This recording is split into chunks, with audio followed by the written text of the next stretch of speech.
So today I'll be installing a new Bluetooth controller for my WARN EVO 10S winch.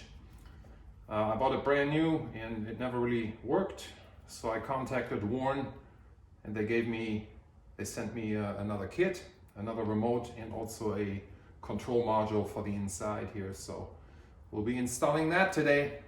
So the kit came with instructions and they were pretty good. So I got to get the control box off here, and it has fasteners from the bottom in between the drum and the top of the winch. And I got to pull the winch out. And before I do this, I'm going to unspool the synthetic line. So let's get to it. 4 fasteners at the bottom, 16 millimeters, nothing to it.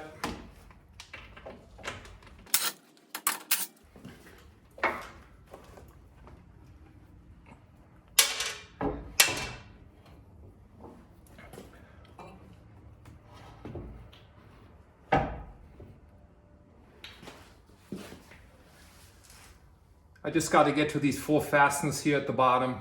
So the Allen screws are 5/32, 4 of them. Just get in here and oh, they are really loose. Just take those out. So I laid the winch back down, the control box came off, and at the bottom you have 4 Phillips screws, and the number 2 fits well. So go ahead, take those out. Cover comes right off. Yep, here it is. This is the module we are going to replace. I believe this green wire is the Bluetooth antenna. I could be wrong. Everything else is straightforward. Disconnect this connector here. Just push in this tab. Out of the way right now. Let's get to it here. So this is a kit that WARN sent me. You can see the number on it. And it's called an SP remote and control module. Let's see what's in it.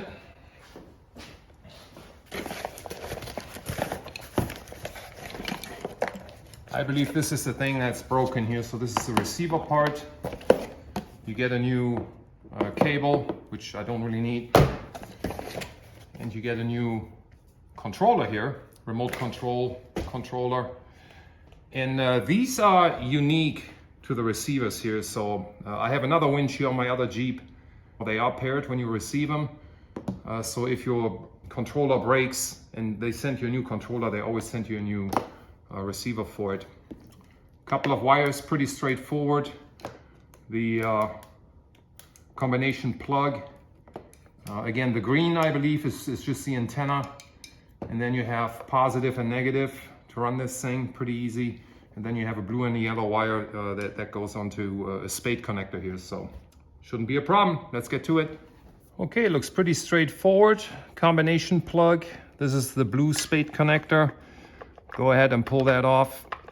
It's insulated here. Keep that on. This is a yellow spade connector, and here's your main positive. And this is a 13 millimeter nut on it. So just be careful because this goes straight to the battery. So this guy is hot. So make sure the wrench doesn't touch anything because it'll shorten out. So let me see if I can get this off here real quick. And there's a ring terminal at the end of the and then pull off your yellow. Okay, and then oh, here's another black. Pull that off. Here we go. And then the box is held down with Phillips screws, and I believe a number 1 would be appropriate here to use. It's a little loose. Let's see. Yep, number 1 works.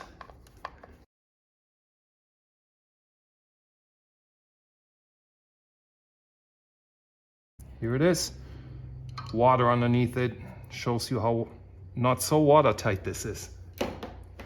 Okay, let me show you something here. So this is the old controller that came off, and this is the new one that came in, or that we are going to install. And I noticed that the old one has a black spade connector, and the new one doesn't. So this black spade connector is fastened with this zip tie here, which I'm going to, okay, let's just cut this off.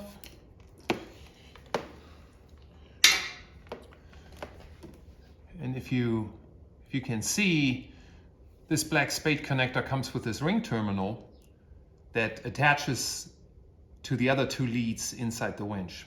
So take this piece off your old controller here, otherwise it won't work. So put this off, and then let's put the new controller in. The first thing I'm going to do is I'm going to connect the positive ring terminal. So I'm going to put the positive on here.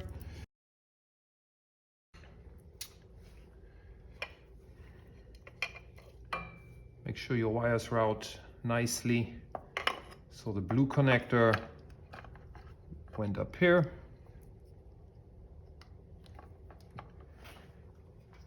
The extra lead that we harvested from the old controller, the negative, put that on next so you don't forget, because you need it. It doesn't come with the new module, you have to pull it off, as I said. Okay. Yellow goes right here. And now this negative small ring terminal needs to be connected to this ring terminal of the new module. And there's also a ring terminal that goes back to here somewhere.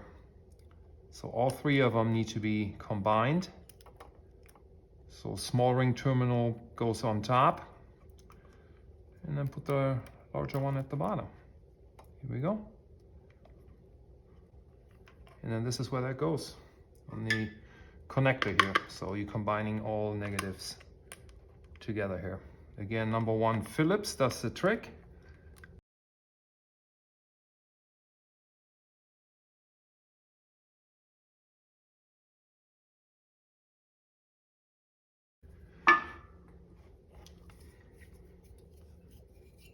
See how this looks. The green, again, I believe is the antenna. So I think it's time to mount the module. Fits nicely. And route the antenna cable through here. Get it out of the way.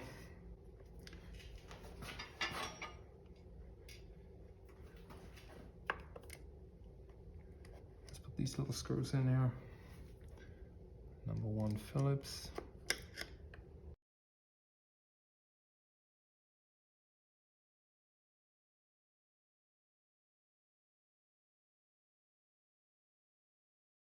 Looks like it's it. It's tight.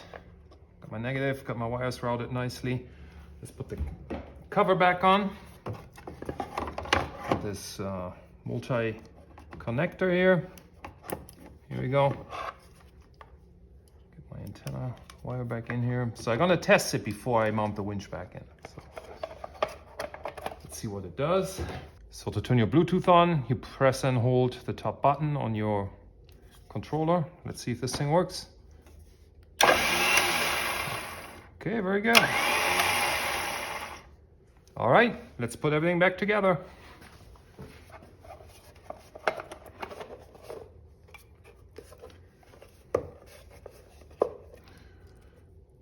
So 4 Phillips screws at the bottom, 1 in each corner. Number 2 Phillips. Fits very well, so that's what I'm going to use.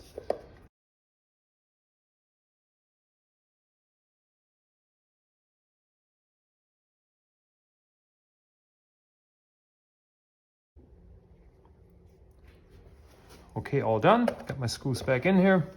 So next we're gonna mount this box to the top of the winch, unless you have it relocated.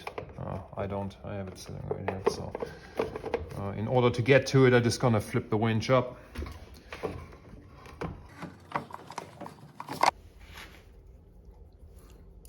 Five 30-second Allen wrench.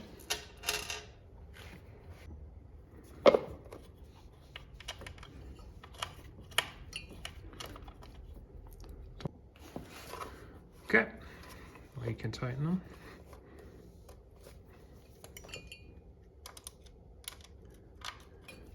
I want to point something out here while I have you on this angle.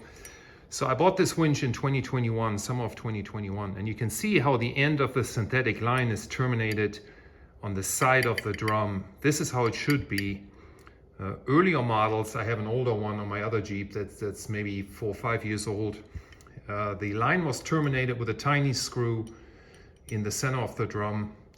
And since it's a synthetic rope and it doesn't have much friction, of course it snapped right off, even though I had the winch spooled up, you know, nice and tight.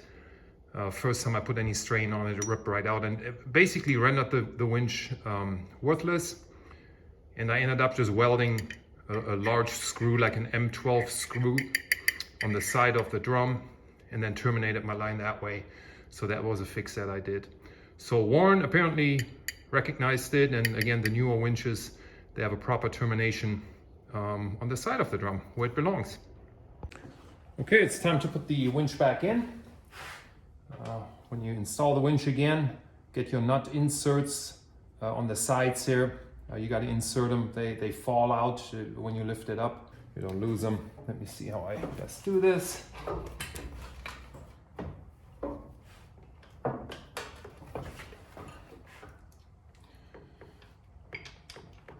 It may or may not work. Let me see here. So I usually just insert them from the bottom and then lower the winch carefully, and sometimes you get lucky and it works. So that's my method. You may have a better method. Here we go. And the only thing left to do is put the screws in, the bolts from the bottom, and wind up your winch line. So I got lucky. All the nut certs stayed in, and I got my fasteners, my bolts in from the bottom, just hand tight. Now the other thing I recommend is, before you tighten them, pull your winch all the way forward if you can, depending on what your bolt clearance is at the bottom, because when you use it, it'll pull it forward. It'll end up pulling forward no matter how tight you tighten these fasteners. So get that all aligned, and yeah, tighten these guys up.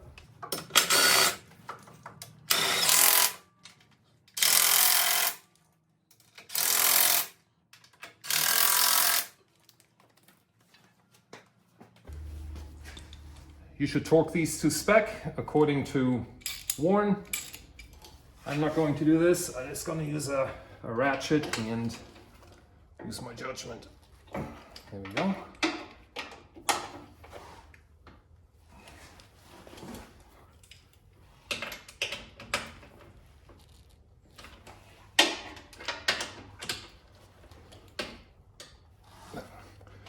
That's good enough for me. Turn on your controller and make sure the winch line goes underneath the winch. It spools in underneath and not the other way around. Gotta lock it.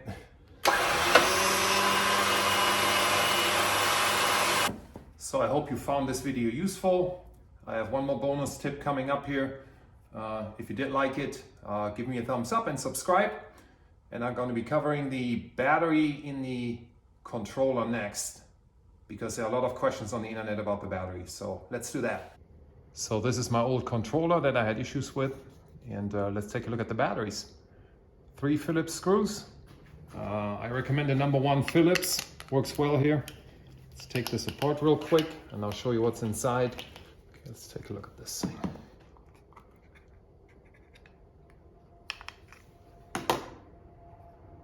Oh wow.